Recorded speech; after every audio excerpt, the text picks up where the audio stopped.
Hi friends, எல்லாத்துக்கும் வணக்கம்.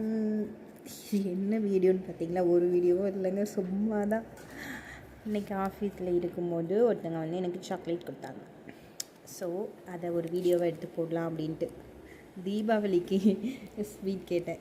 அதுக்கு வந்து இப்போ தான் அவங்க ஆஃபீஸ் வந்தாங்களா, ஸ்வீட் கேட்டதுக்கு ஒரு சாக்லேட் அப்படின்னு சொல்லிட்டு தூக்கி கொடுத்துட்டு போனாங்க. இருந்தாலும் நம்ம கேட்டதை ஞாபகம் வச்சு வாங்கி கொடுக்குறாங்க பார்த்தீங்களா, அதுதாங்க அன்பு. அவ்வளோதான். ஸோ நம்மக்கிட்ட அன்பாக இருக்கவங்கக்கிட்ட நம்மளும் அன்பாக இருக்கலாமே. Thank you. Spread love, positive. Okay, அன்பை வந்து நம்ம வந்து விதைப்போம், அன்பே பெறுவோம். ஓகேவா? நம்ம என்ன விதைக்கிறோமோ அது நமக்கு திருப்பி ரிட்டன் வரும். நம்ம அன்பை ஒருத்தவங்களுக்கு கொடுத்தா அன்பு கண்டிப்பாக ரிட்டன் நமக்கு வரும். அது எப்படி சொல்லுது, அன்பாக இருக்கிற மாதிரி ஏமாத்துறாங்கல்ல, கண்டிப்பாக அவங்களும் ஒரு நாள் ஏமாறுவாங்க. அதனால நீங்கள் அவங்கள நினச்சிலாம் கவலைப்படாமல் முன்னேறி போயிட்டே இருங்க. உங்கள்கிட்ட யார் அன்பை கொண்டு வராங்களோ அவங்களுக்கு நீங்கள் அன்பை கொடுக்கலாம்.